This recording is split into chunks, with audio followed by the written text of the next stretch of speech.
Hey all, today I'm going to be telling you how to save thousands more each and every month. This video will be great if you just want a little bit more spending money every now and then. Or maybe you're trying to save for your first, second or even third property. Or maybe you just want a little bit more money to put into your savings for that rainy day. Before we get into it, be sure to drop a like down below to help out with the YouTube algorithm, and be sure to subscribe to the channel if you haven't already. As a quick little disclaimer, each and every item on this list isn't going to be applicable to every single one of you, but you watching this video right now might be able to apply this entire list, or you might only be able to apply a few things on the list. But I can almost guarantee that if you do apply at least a few of the things on this list, you'll be able to save thousands more each month. I'll start the video with the items that save the most amount of money each month, and then carry on going through until we get to the least amount of money saved each month. But obviously be sure to watch the entire video because every little helps. Actually, hang on, I think it's already taken that slogan. Every little penny counts. First off is saving on living costs wherever possible. Maybe at the moment you rent a 2-bed house. So maybe you could either change to rent a 2-bed flat or even a 1-bed flat. This would obviously save you money on the rental itself, but also on the bills, electricity, gas and other bits and pieces that you have to pay as well, like council tax. Depending on what part of the country you live in, this could save upwards of £500 or £600 each and every month when you factor everything in. Or maybe you could go and live back with your parents. Oh, now I know that sounds a bit rubbish, having to go and live with mum and dad, but depending on what part of the country you live in, that could easily save you well over £1,000 each and every month, because obviously you won't really have to pay for anything. Maybe you could always help them out and put a few £100s each month towards their bills. But in reality it's not that bad, because all you're having to do is spend a bit more time with family and you're saving hundreds, if not over £1,000 each month. Next up is transportation, and this is another big one.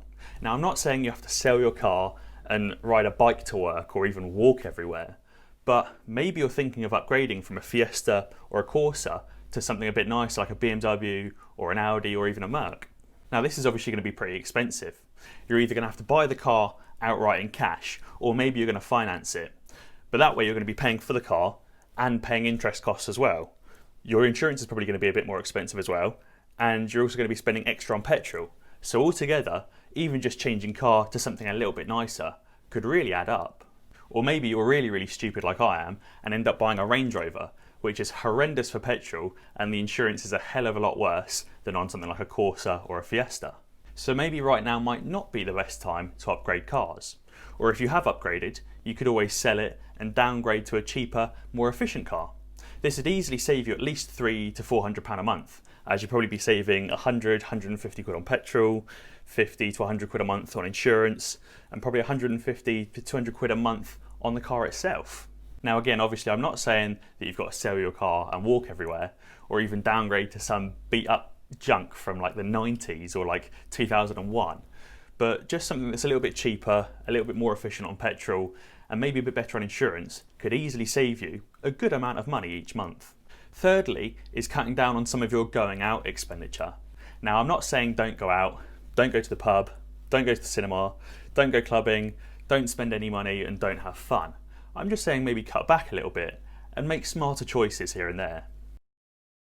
I personally really like going out clubbing, but instead of going out in London and having to get a train there and an Uber back home, which is like 100 quid, and then paying 20 or 30 quid just to get into the club, all of my friends just go out to a local club closer to us.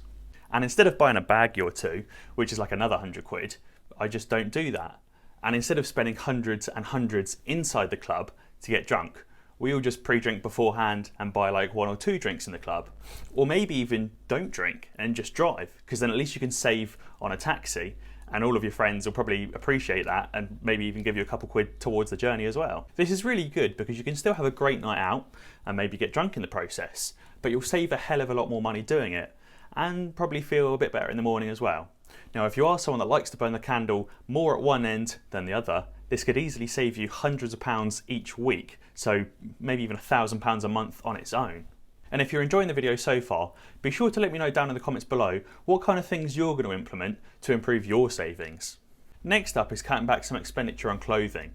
Now everyone likes to buy clothes and new shoes because they make you feel good, and obviously as old clothes start to wear, they get less comfy. So obviously buying something fresh is always good, and you get that little bit of adrenaline rush when you do buy it. But so many people splash out and compete with their friends in like who can buy the best designer clothes. And I'm sorry, but if you're one of those people that spend like 200 quid on a t-shirt or 600 quid on a new pair of shoes, you're probably not going to become wealthy because you'll spend all your money before you can even get to that point of being wealthy. Maybe when you've made your millions, then go out and spend whatever you like on clothes. But if you're working part-time at Tesco's while you're in college, you probably shouldn't be spending 200 quid on a t-shirt. Go for something a little bit less expensive, maybe like Primark or Topman, and focus on getting a good fit, because then you'll probably look even better than wearing a big name but with a bad fit. Obviously all brands of clothes do the exact same thing, but obviously if you're going for like Primark or Topman, you're just going to be able to save loads more money and put that into investments or into a business, and obviously be able to make a whole lot more money in the future. So if you are someone that obviously spends a lot on clothes, maybe going for like a Topman or a Zara could save you hundreds each and every month. Fifth on the list is food, and this one's an easy one. We all like shopping somewhere really nice, like Sainsbury's or Waitrose, or going out for a really nice meal. But you could save a whole load of money just by making some smarter choices and cutting back a little bit. Maybe shop somewhere a little cheaper, like Aldi or Tesco's or Asda, and go somewhere a little cheaper for a meal out, like Nando's or something like that.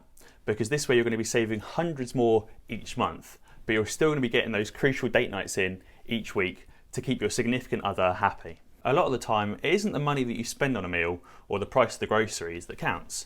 It's just going out and doing something together. Unless, of course, it's her birthday, in which case you probably want to spend a little bit extra, otherwise she's probably going to hate you. Another really easy way to save money is by looking at the current contract of your mobile phone. So many people out there have some crazy contract for the brand new iPhone or the brand new Samsung, like 80 to 100 quid each month, and it's just not necessary. Now obviously everyone loves having a new iPhone or a new Samsung, but if you go one model back, so instead of getting like the iPhone 11 Pro, just get the original iPhone 11 or maybe the XR, doing this can save you a lot of money. And I've got a really sneaky technique here for you guys. There's a website out there called mobiles.co.uk, and they're effectively a big company that buys a huge amount of phones directly from the manufacturers, like Apple or Samsung.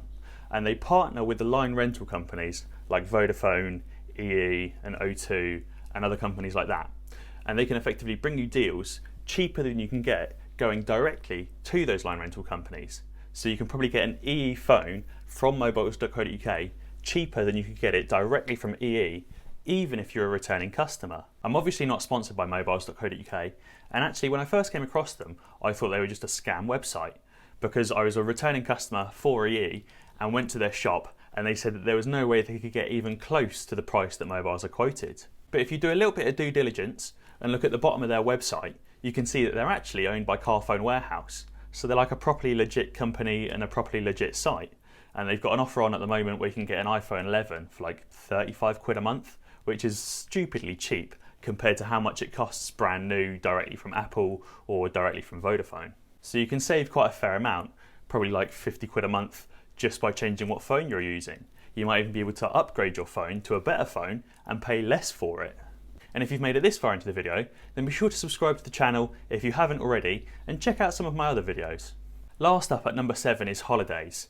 Everyone loves holidays, and I think they're definitely needed quite often to distract you from constant work.